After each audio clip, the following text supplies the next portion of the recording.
रुपए और दिरहम में कारोबार करेंगे भारत यूएई। पीएम मोदी और राष्ट्रपति नाहयान के बीच हुआ समझौता। भारत और संयुक्त अरब अमीरात यूएई के बीच स्थानीय मुद्रा में कारोबार के लिए शनिवार को महत्वपूर्ण समझौता हुआ। दोनों देश रुपए और यूएई की मुद्रा दिरहम में कारोबार करेंगे। दुनिया के किसी देश से भारत का यह इस तरह का पहला समझौता है। एक दिन की यात्रा पर यूएई पहुंचे थे पीएम मोदी। पीएम नरेंद्र मोदी शनिवार को एक दिन की यात्रा पर यूएई पहुंचे थे। इस दौरान मोदी और यूएई के राष्ट्रपति व अबू धाबी के शासक शेख मोहम्मद बिन जायद अल नाहयान के बीच दोनों देशों के बहुआयामी संबंधों को और प्रगाढ़ करने पर व्यापक बातचीत हुई। व्यापार और निवेश, फिनटेक, ऊर्जा, जलवायु परिवर्तन, उच्चतर शिक्षा के साथ साथ कई क्षेत्रीय और वैश्विक मुद्दों पर चर्चा हुई। भारत व यूएई के बीच 3 अहम समझौते भी हुए। इस बीच देर शाम मोदी फ्रांस व यूएई के सफल दौरे के बाद स्वदेश पहुंच गए हैं। अबू धाबी में पीएम मोदी और यूएई के राष्ट्रपति शेख मोहम्मद बिन जायद अल नाहयान के समक्ष आरबीआई के गवर्नर डॉक्टर शक्तिकांत दास और रिजर्व बैंक ऑफ यूएई के गवर्नर खालिद मोहम्मद बाल्मा ने हस्ताक्षर किए।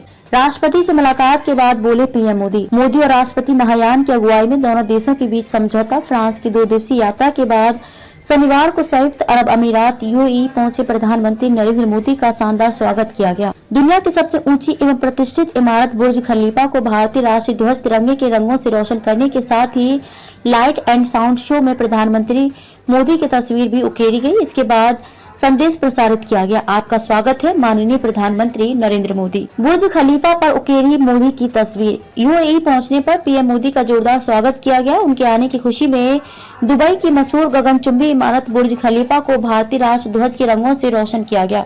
इस पर पीएम मोदी की तस्वीर उकेरी गई। इसके बाद एक संदेश दिखाया गया जिसमें लिखा था, आपका स्वागत है प्रधानमंत्री नरेंद्र मोदी। पीएम मोदी के सम्मान में राष्ट्रपति नाहयान द्वारा दिए गए भोज में वनस्पति तेल से बने पूर्ण शाकाहारी व्यंजन परोसे गए। इसमें खजूर से बना हरा सलाद, ग्रिल्ड सब्जियां, फूल गोभी, गाजर, काली दाल आदि शामिल रहे।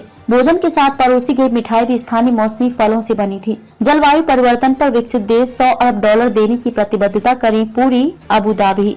प्रधानमंत्री नरेंद्र मोदी और संयुक्त अरब अमीरात यूएई के राष्ट्रपति शेख मोहम्मद बिन जायद अल नाहयान ने संयुक्त बयान में कहा कि जलवायु परिवर्तन के असर को कम करने और अनुकूलन के लिए विकसित देशों को $100 अरब अमेरिकी डॉलर प्रदान करने की प्रतिबद्धता को जल्द पूरा करना चाहिए।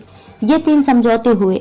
दोनों देश भारतीय मुद्रा रुपए और यूएई की मुद्रा दिरहम में कारोबार करेंगे। इससे व्यापार बढ़ेगा, लेन देन लागत और भुगतान समय कम लगेगा। आयातकों व निर्यातकों को डॉलर का इंतजाम किए बगैर भुगतान करने की सहूलियत मिलेगी। इससे मुद्रा बाजार में रुपए दिरहम में निवेश करने का विकल्प भी खुलेगा। पर्यटन भी सुविधाजनक होगा। दोनों देशों के बीच डिजिटल भुगतान मैसेजिंग सिस्टम यानी भारत के यूपीआई और यूएई के भुगतान प्लेटफॉर्म आईपीपी को आपस में जोड़ा जाएगा। इससे दोनों देशों की जनता को एक दूसरे देश में कार्ड लेन देन पर कोई अतिरिक्त चार्ज भी नहीं देना पड़ेगा। IIT Delhi Abu Dhabi UAE में अपना पहला कैंपस खोलेगा। यह मीना क्षेत्र मध्य पूर्व उत्तरी अफ्रीका में भारत का पहला आईआईटी कैंपस होगा।